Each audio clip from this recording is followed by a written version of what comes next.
réel plaisir pour moi de vous avoir nombreux à nous suivre dans ce magazine Les jeunes s'interrogent, qui donne l'opportunité à ces derniers de s'exprimer librement, sans tabou. Aujourd'hui, nous parlerons du cancer de sein. Y a-t-il des avancées significatives quant à ce? Et pour cela, nous avons reçu sur ce plateau un médecin, un expert, mais lui, il interviendra juste après les jeunes pour savoir si les jeunes sont informés du cancer de sein, s'il y a des préventions, si ils connaissent au fait le mot de prévention. Et puis après, nous reviendrons au médecin pour nous donner les éléments clairs qui vont nous aider à éviter ou soit à soigner cette maladie. Connaissez-vous le cancer de sein? Bonjour, Madame Astrid, je suis Agnès. Agnella, oui. J'ai déjà entendu parler de cancer de sein et puis je dois y palper, bien sûr, vu que ma collègue était souffrante de cela. Et quels sont les facteurs de risque connus quant à ceux pour cette maladie? Pour le cancer de sein, selon la connaissance que j'ai, premièrement, c'est le fait de prendre l'alcool, le tabac, et aussi l'âge avancé. Mais actuellement, je vois autre. Il y a même les jeunes filles qui en souffrent, tandis qu'auparavant, c'était de grandes dames. Donc, c'est au docteur de nous en dire plus. Safia, comment faire, selon vous, pour minimiser les risques de contracter ou de développer cette maladie en nous? Bonjour Astrid, oui, je suis Safia Baenga. Comment faire, justement, puisque ma sœur ici, mon amie, a parlé des facteurs de risque qui sont liés à l'âge, à l'hérédité. Je pense que pour se prévenir de cette maladie, il faudrait faire des exercices physiques aussi. On parle de l'exercice sportif. Le sport également, ça aide vraiment à prévenir le cancer, puisque quand on fait le sport, non seulement on se relaxe, mais il y a plusieurs facultés qui se régénèrent encore dans notre corps et qui nous permettent de rester en bonne santé. Mais aussi, puisqu'on parle du cancer de sein, pour se prévenir de la maladie, il faut également être éveillé et contrôler son corps. C'est-à-dire, pour nous les femmes, il faut de temps en temps palper son sein quand vous allez vous laver, quand vous vous habillez, voir s'il y a une boule. Et si vous détectez déjà qu'il y a une boule dans le sein, il faut tout de suite aller voir un médecin. Quels sont les traitements que vous connaissez, messieurs? Le traitement, il y a la mammographie. Bien sûr que c'est pour le grande dame, hein. Avec les jeunes filles aussi, ça peut aller. Et puis, le taux examen des seins. Donc, les filles doivent prendre leur temps de bien palper, examiner, de savoir comment examiner leur sein. Comment le traitement du cancer de... Est-ce que le traitement du cancer de sein peut affecter la fertilité chez la femme? Quelqu'un d'autre peut répondre, hein, si vous avez... Safia, pas suivi, les micros. S'il vous plaît, répondez. Je disais, comment est-ce que le traitement du cancer de sein peut affecter la fertilité chez la femme? Oui, ça peut affecter bien sûr, parce que déjà quand on est souffrante du cancer de sein, il y a risque qu'on peut te couper le sein. Supposons qu'on t'a coupé tous les deux seins et tu tombes grosse et puis tu me donnes naissance. Comment tu pourras nourrir cet enfant? L'enfant va grandir un peu avec certains manques de certaines choses.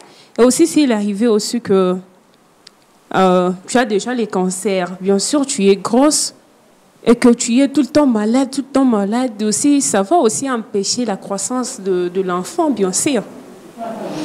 Est-ce que à Kinshasa, vous avez remarqué un taux élevé des femmes souffrant de cancer de sein? Monsieur ou une autre dame ne peut répondre. Bonjour, moi c'est Djura Kassongo.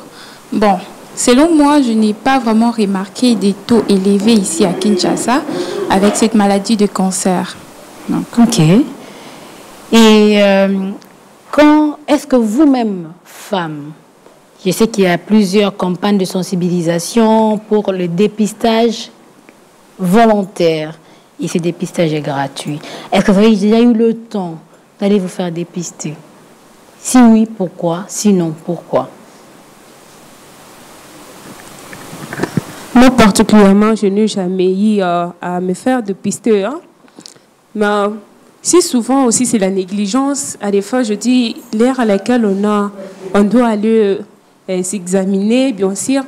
J'ai cours, j'ai autre chose à faire. Et puis, c'est la négligence qui tourne beaucoup plus. Mais il y a une copine qui était souffrante. Elle ne savait pas, bien sûr, qu'elle était souffrante. Au fur et à mesure que son cancer était en train de se développer, et puis elle est partie en retard à l'hôpital, on a découvert cela. Et puis, ça s'est même développé au niveau où c'est monté jusqu'au niveau du cerveau. Et puis, c'était grave. Je me rappelle de cela. Et puis, grâce à cette émission, je vais encore découvrir certaines choses. Mais à ma pauvre collègue, paix à son âme, parce qu'elle n'est plus encore avec nous.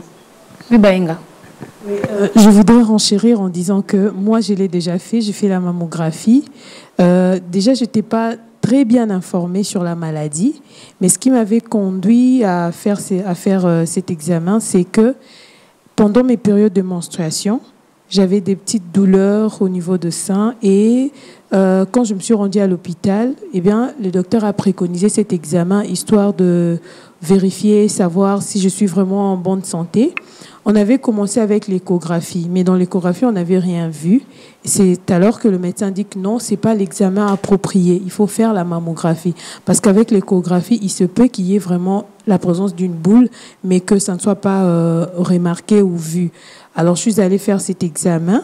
Et après, bon, c'était rien. C'était juste lié à cette période qui, parfois, nous fait manifester plusieurs changements dans notre corps.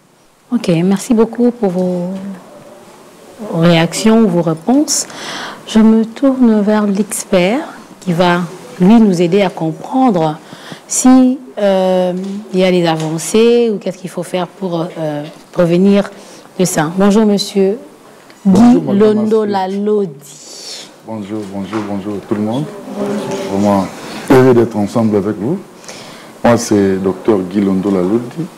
Je suis expert en santé publique, travaillant au ministère de la Santé en RDC. On parle de cancer de sein. Y a-t-il des avancées significatives par rapport à cette maladie? Oui, il y a des avancées. J'ai suivi les discussions tout à l'heure là. Il y a des réponses parsemées dans toutes vos questions.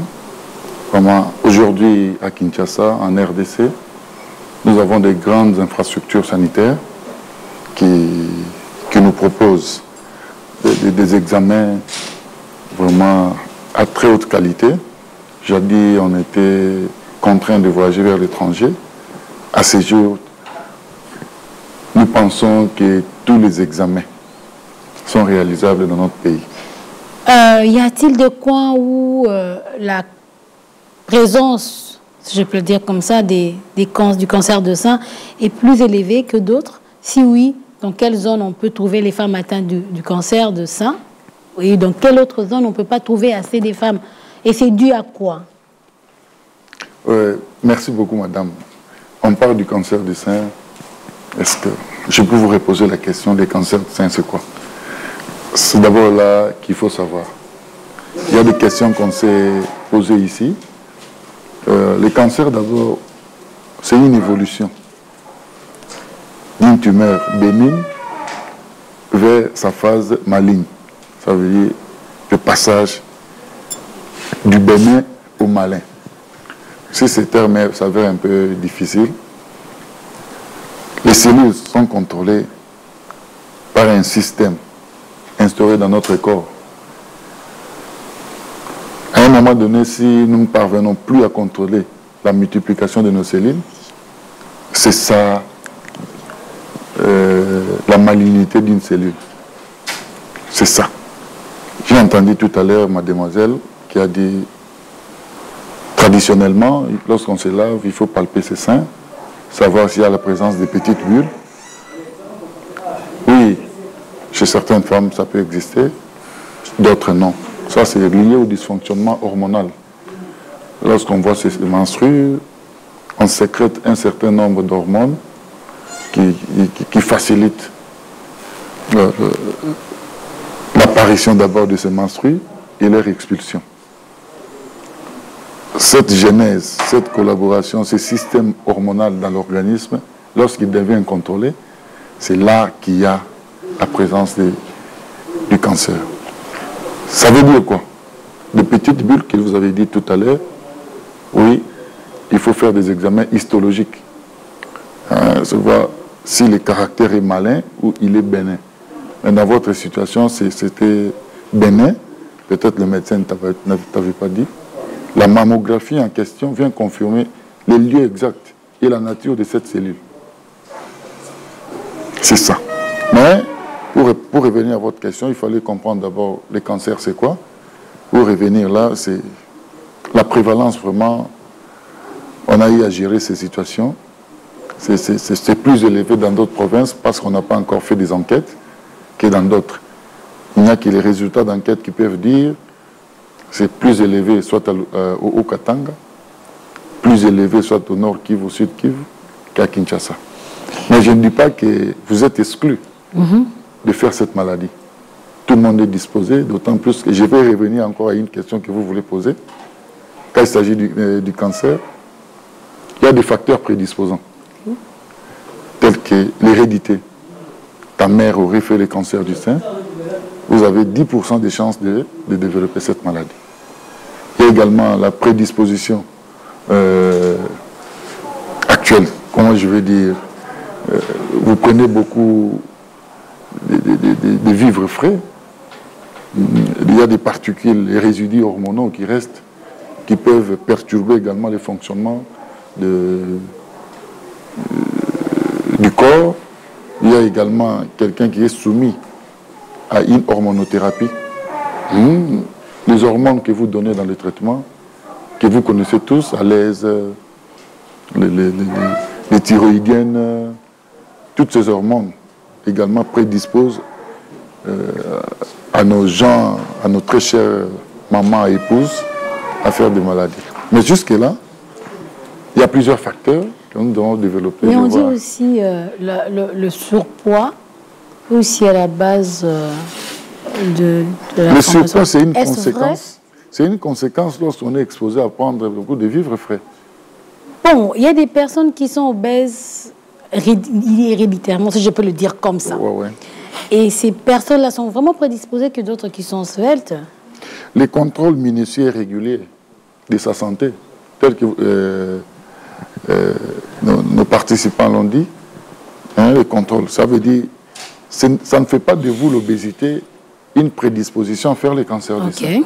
Non, mais c'est une prédisposition, je parlais héréditaire, maman Zalaki Boé, papa Nania Zalaki Boé, Yaya Zalaki Boé, exposition à plusieurs facteurs de risque. J'ai parlé de l'hormonothérapie, manger les vivres frais, tout ça. Je ne fais pas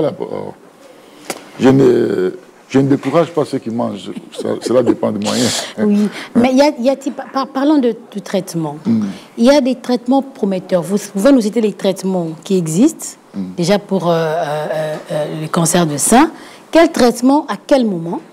Et y a-t-il aujourd'hui des traitements prometteurs pour éradiquer cette maladie? Il faut revenir à l'historique de la maladie.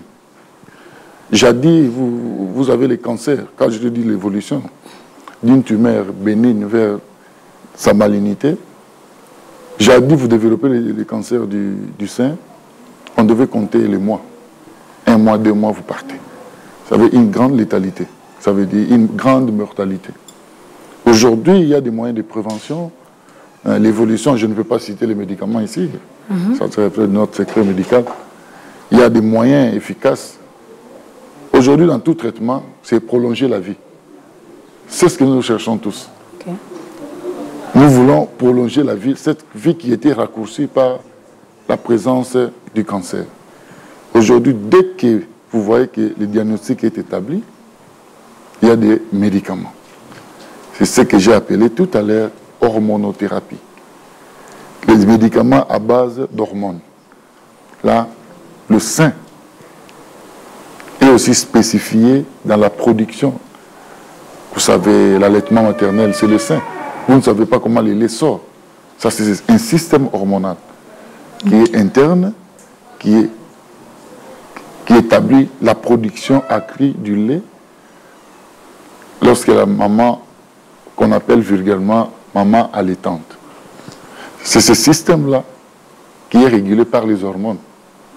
Il y a certains, avec le développement actuel, quelqu'un qui est soumis à un traitement prolongé des hormones peut modifier les systèmes naturels à produire, à se développer. C'est ça, d'abord, c'est un facteur qui prédispose à faire cette maladie. Mais il y a des hormones qui régulent. C'est ça, ça fait partie des médicaments.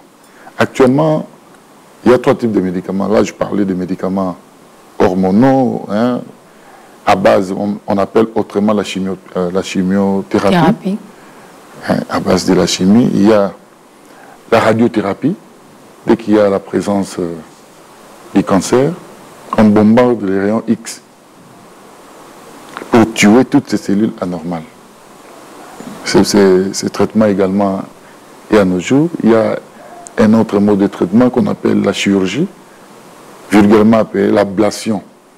On te coupe tous les seins pour ne pas permettre à ces cellules qui ne sont plus contrôlées à pouvoir se propager. En termes médicaux, on appelle ça métastase.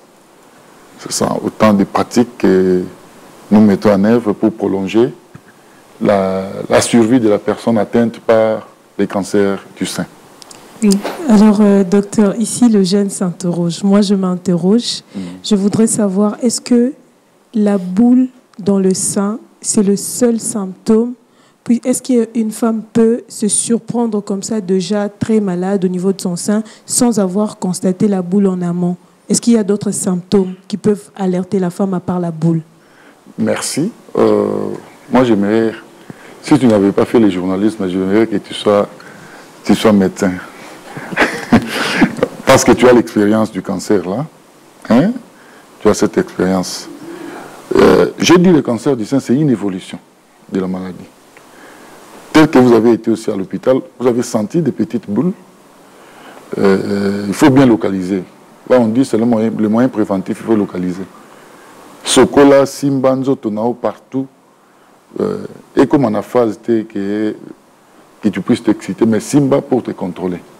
Dès qu'il y a présence de bulles, ok, pas médecin, à quoi prélever à Salona mammographie. Je reviens à Lingala pour être compris. Oui, on comprend.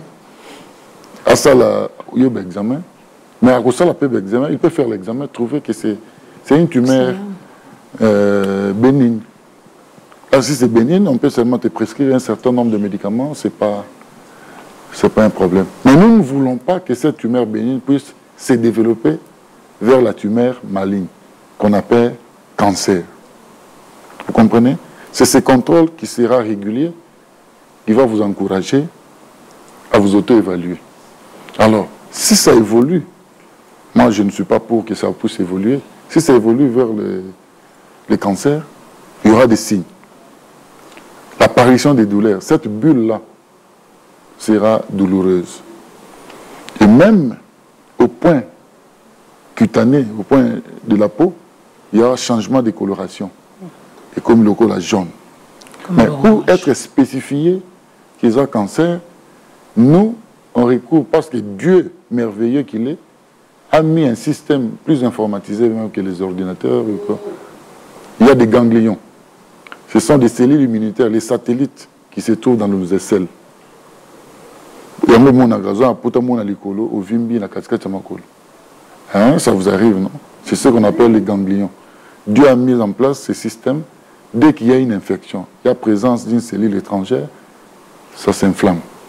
Maintenant, lorsque vous avez des cancers du sein, il y a des ganglions dans les aisselles, il y a des ganglions ici dans les coups. Derrière les oreilles. Vous allez voir le vimbicicose. Les ganglions deviennent tendus et douloureux. Devant ces signes, il y a tant d'autres signes. Les signes ne sont pas spécifiques. Oui. D'un organisme à un autre. D'autres signes, l'autre aussi ne peut pas développer d'autres signes. Peut-être, Madame Astrid, que je ne souhaite pas qu'elle soit atteinte. Ça n'arrivera pas. De cela, peut développer une gangliopathie. Hein? Les ganglions mais toi, tu développes la maladie, mais sans ganglions. C'est ça un peu. Lorsque les ganglions augmentent également, nous craignons plus que ça soit évolué dans un stade avancé. Lorsque dans un stade avancé, il y aura l'apparition des métastases.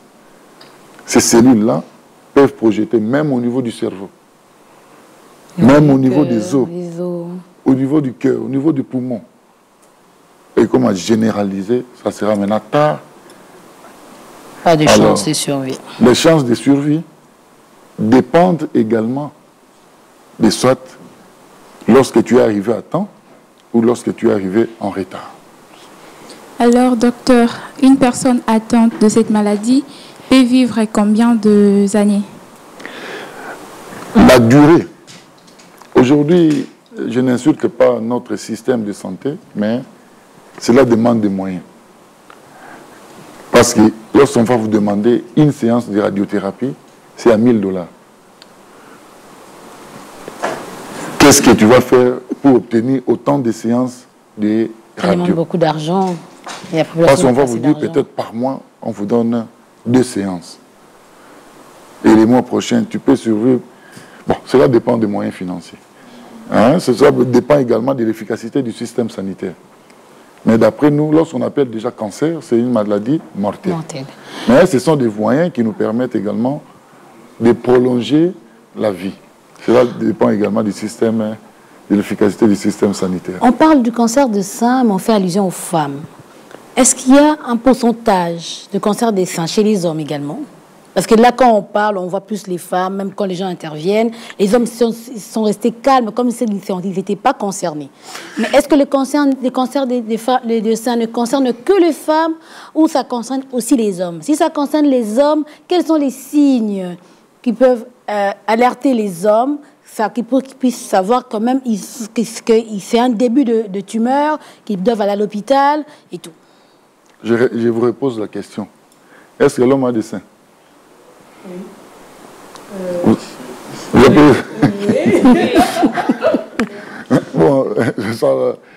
Bon, ça c'est dans un sens péjoratif. Lorsqu'on voit les seins, moi j'appelle ça un organe. Moi je n'appelle pas un sein comme un tissu. Tout ce que vous voyez là, comme médecin, je vois et les vaisseaux, et ce qui sort les laits, et les hormones qu'il y a dedans, tout ce qui constitue, tout ce qui entre dans la genèse de la production de lait, de votre système hormonal, c'est ce qu'on appelle un organe qu'on appelle le sein. Nous, ce sont des vestiges inopportuns, improductifs. Mais comme il y a un faible pourcentage... Si je dis par rapport au fonctionnement, je mettais. Oui, je mettais par rapport à... Je ne sais pas si Google va nous répondre ça, mais je mettais, je ne sais pas parce que moi, j'ai lu... J'ai lu quelque part, ils ont dit il y a, je crois, 1% 0,1 des hommes. C'est comme ça que j'ai posé cette question-là, exprès, pour que les hommes sachent aussi bien que c'est pas vraiment considérable, mais ils peuvent souffrir de ce cancer. C'est pour ça que j'aime passer ici. Quels sont les signes pour savoir ou quelles sont les morphologies, si je peux le dire. Telle personne peut souffrir du cancer de sein, tel homme non. Parce que certains hommes ignorent qu'eux aussi peuvent souffrir du cancer de sein. Nos caméramans derrière les caméras là, je vois d'abord, je les exclus, ils ne peuvent pas faire ça. Il y a à un certain niveau une exception faite de près. Hein, les hommes avec des gros... Hein, on parle obésité concerne plus... tu vois de ce que je parle. Je ne vais pas déqualifier parce que nous sommes dans une émission. Mais il faut expliquer clairement pour que les gens comprennent. Parce que vous dites, oui. Il y a certaines hormones des hommes également qui se trouvent chez les femmes. Oui. Les femmes qui ont des barbes. Hein? Moi, le médecin, je vois le taux élevé de testostérone. Testostérone, moi, si je pour sa mobilité, vous voyez comme rock, quelque chose comme ça. Également, il y a des hormones féminines qui se trouvent chez l'homme.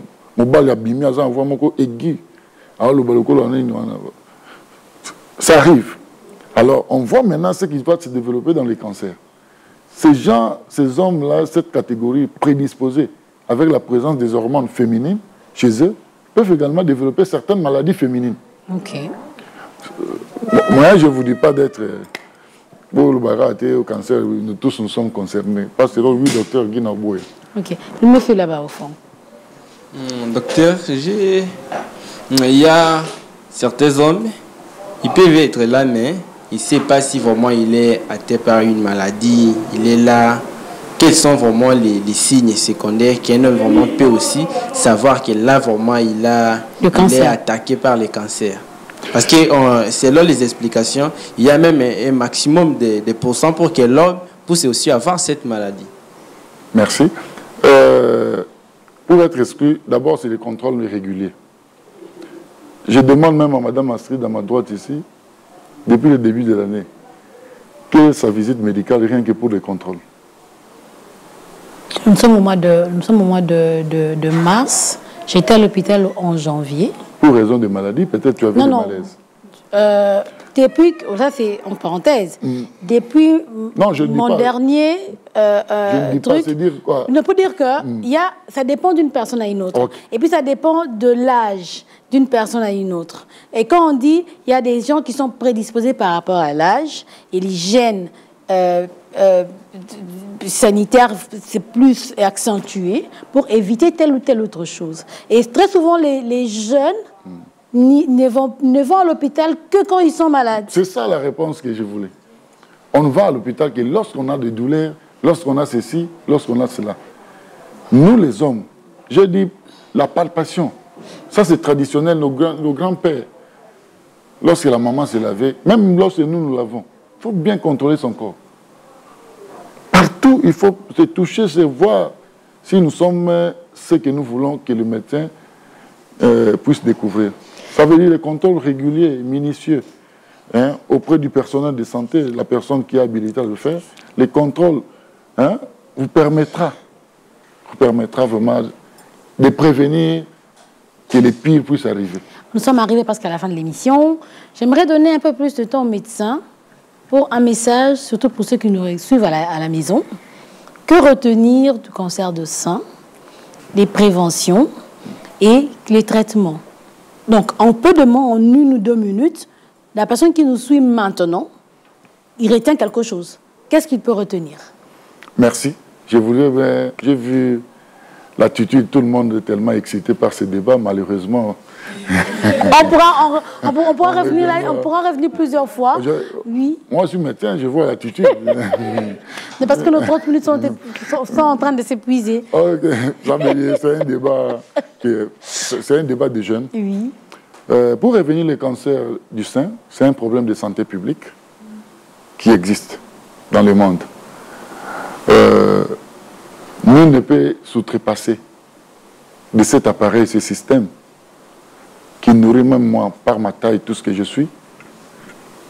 J'ai utilisé cet organe pour croître. C'est un organe vital. Mais à nos jours, il y a plusieurs éléments qui entravent, qui est pérennité de ce système tellement important dans notre vie. Il y a cette apparition de la maladie qu'on appelle cancer du sein. C'est une maladie maligne. C'est une maladie maligne qui peut être évitée si nous sommes dépistés tôt. Plusieurs facteurs prédisposent à cette maladie, notamment l'hérédité, l'environnement. Je parlais de nutrition diététique, d'un système diététique qui est alarmant, d'un traitement immunothérapie, hormonothérapie, de toutes ces dispositions et prédispositions nous lèguent à cette maladie. Mais il y a plusieurs moyens pour prévenir la maladie, notamment le contrôle régulier, le dépistage précoce, et également la prévention des mauvaises habitudes qui nous prédisposent à cette maladie, notamment manger les résidus hormonaux, les vivres frais, prédisposition à certaines thérapies, notamment la radiothérapie et autres traitements hormonaux. Je pense que la jeunesse peut vaincre cette maladie, rien que par la prévention, je dis. Merci beaucoup. C'est par ici qu'on met un terme à notre émission. On a si bien compris, vous ne pouvez venir qu'à guérir.